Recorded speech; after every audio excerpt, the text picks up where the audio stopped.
All right, so now this problem is a little more complicated than the ones we've done before, just because we have some more information about the load. Let's do the first part.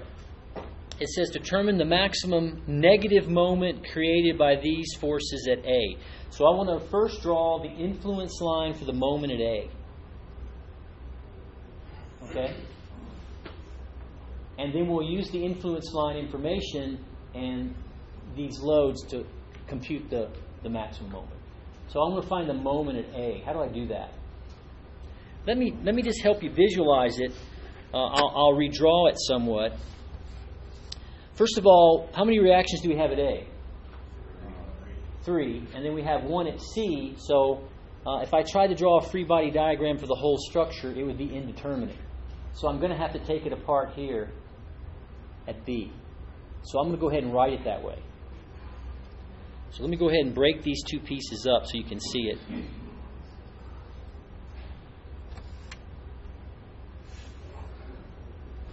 So we'll start at A, and I have a moment at A,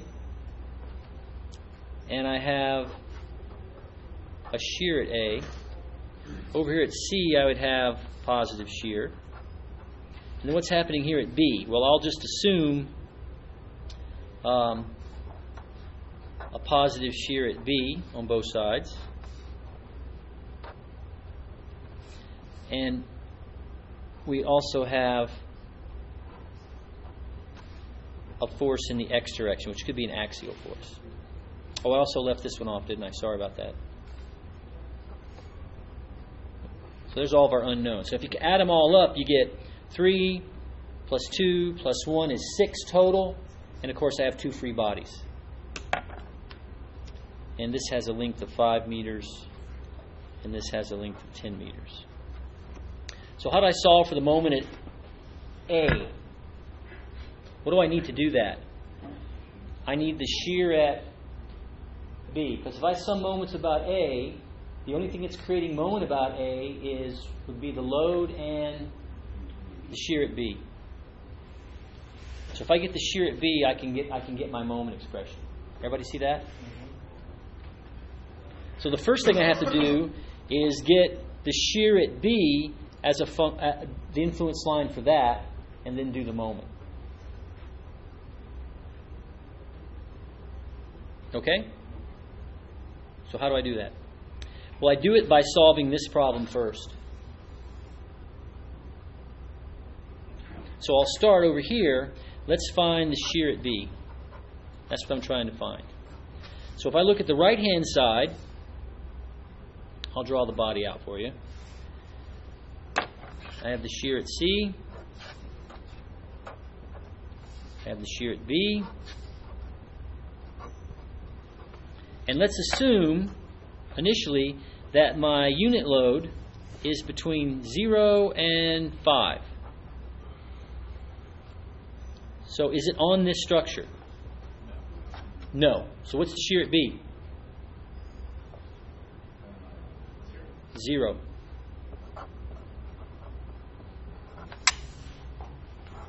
Everybody see that? Well, there's no load on the structure. There's nothing. Just sitting there. Now we're drawing the influence line right now, right? So we're drawing the influence line. The unit load is on 0 to 5. It's here. But I'm only looking at this piece, so nothing's going on. I thought the dead load was the weight of the structure. We're not talking about dead load. We're drawing the influence line for the shear at B. And the influence line is driven by what? Our unit load. And where's our unit load? Somewhere 0 and 5. Now what's the second case? Same beam, or same free body. Same shears. Now where's the unit load?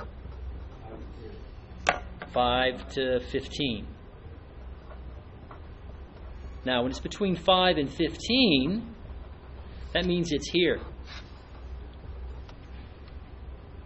Now we're going to measure x from left to right.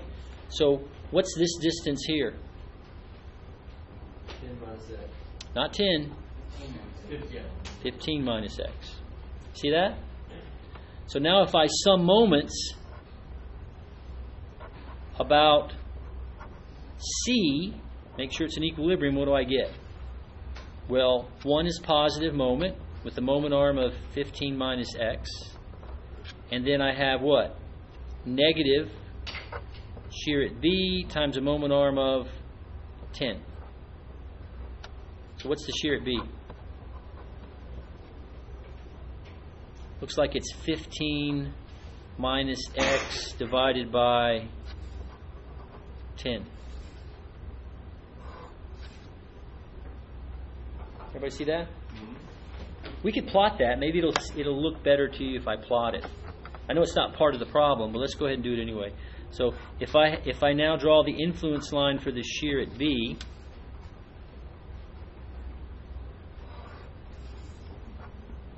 so we're going to go 5, 10. So from 0 to 5, what's the value? 0. I'm a little confused on why you're using 1. Because that's the definition of an influence line. We take a unit load of 1 because we're going to use superposition to then scale that up to whatever the actual load is. So, okay. So then you just get the function and then multiply by 10. Not right now. We're not even thinking about that. We're drawing the influence line for the reaction for the shear at B. So let's plot this function between 5 and 10. So I put 5 in there, and what do you get? 1. You get 1. And then positive 1, right? And then it decreases to 0.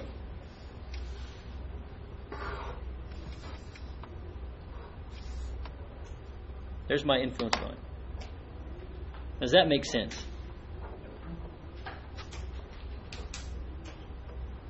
So I'm looking at the shear at B. So as long as I'm walking around on A and B, I'm creating no shear at B. But once I cross over to B, let's say I'm standing right on top of B. That's where I create the maximum shear. And as I walk away towards C, it drops down to 0. That seems to make pretty good sense. So now that I know that, I can put that in here, and I can solve for the moment. So let me kind of put a little squiggly line here to separate that. So now I'm going to look for the moment at A. How many cases do I have to worry about? Again, 2, right? Because I got to worry about when the unit load is here between 0 and 5, and then when it crosses over. So let's look at the first case between 0 and 5. So I'll draw the free body diagram for that. Now, what is the shear at B when x is between 0 and 5? 0. There is no shear at B.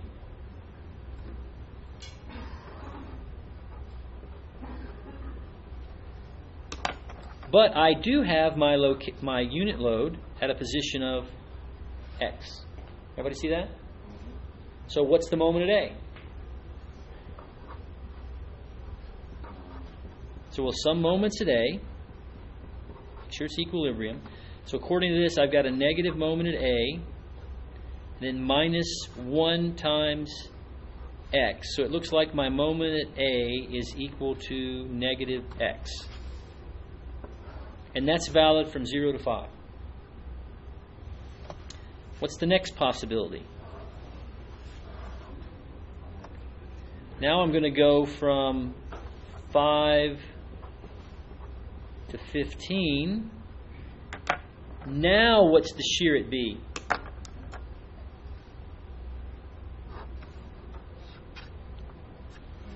(15 minus x over 10). Everybody see that? The unit load is gone, and now I need to find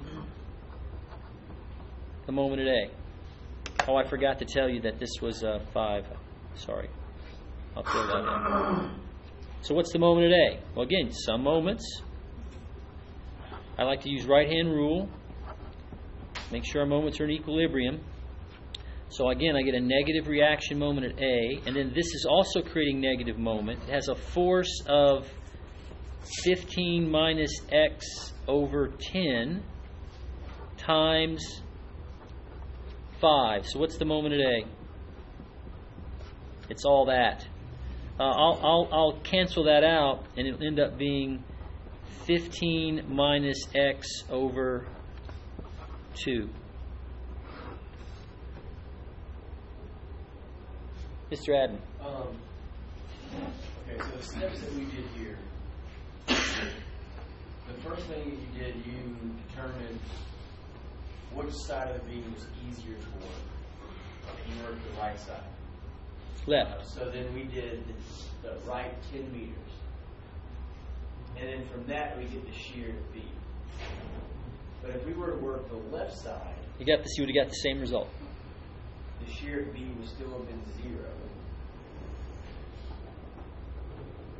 The problem with working the left side is I'd also have to find the reaction at A, the influence line for the reaction at A. I don't want that.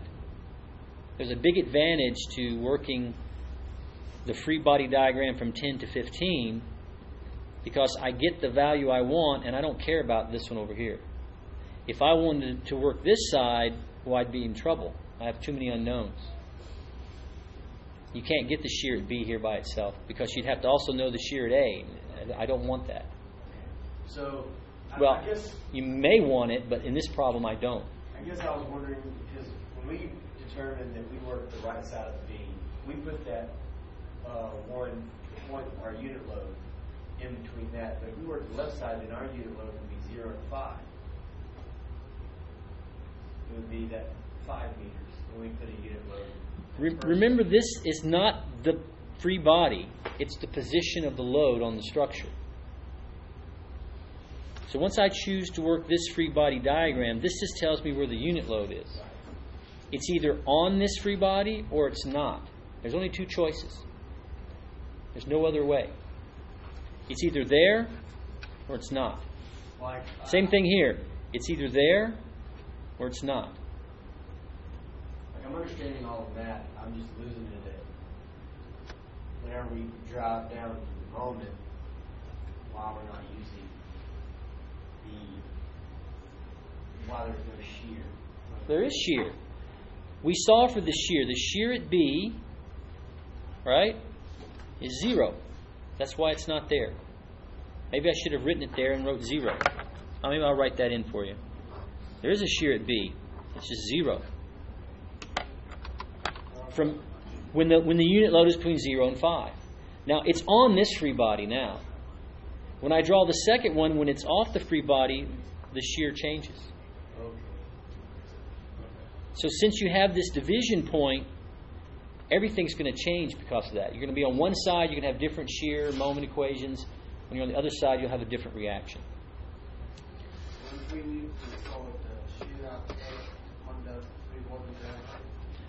I could, but since I'm summing moments at A, it doesn't matter, right?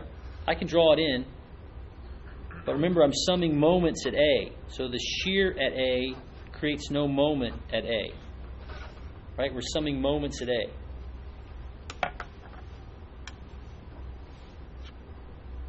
So all that matters is the reaction forces out here, and of course, our unit load. Let's see what this looks like. So the moment at A, a lot of work to get here. Let's see what it looks like.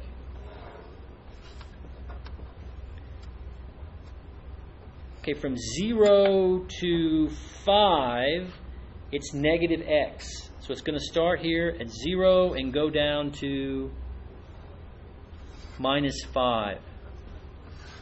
Right? Now from 5 to 15, let's see what it's, when I go to 5 to 15, so let's see what the value is. When I put in 5 here, what do I get? 5, so it matches. When I put in 15, what do I get? 0, so that means it goes back to here. A lot of work just to get that, huh? So where do I go stand to create the maximum moment at A? 5 meters off the beam. At 5 meters. And as I cross over and start moving farther out, my influence on the moment at A actually reduces. Why? Because the shear at B is reducing, and the shear at B is what's driving the moment. So the answer to the question. I'm sorry, hang on a second. What did you say, Mr. Gargas?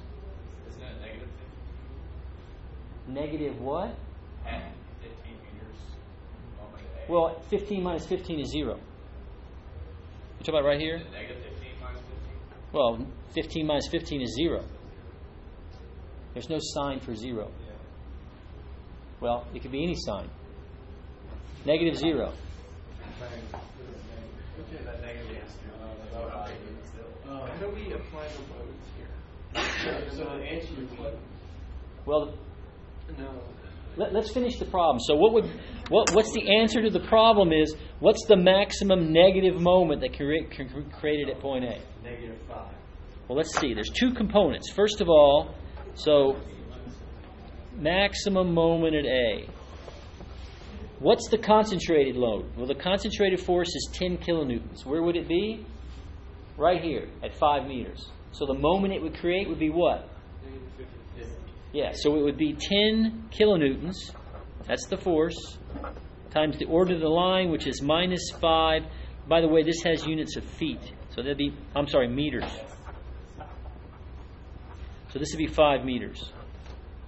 Now, I also have a dead load of 1.5 kilonewtons per meter. So I'm going to add that to it. Now, we just talked about before is how do I get that effect? I take the total area under this curve. It's a triangle, so that would be 1/2 the base, which is 15 meters, times the height, which is -5 meters. Add all that up for me. What do you get? I know this is 50. I don't know what that is off the top of my head. So this is going to be -50 kilonewton meters plus, what's that? -56.3.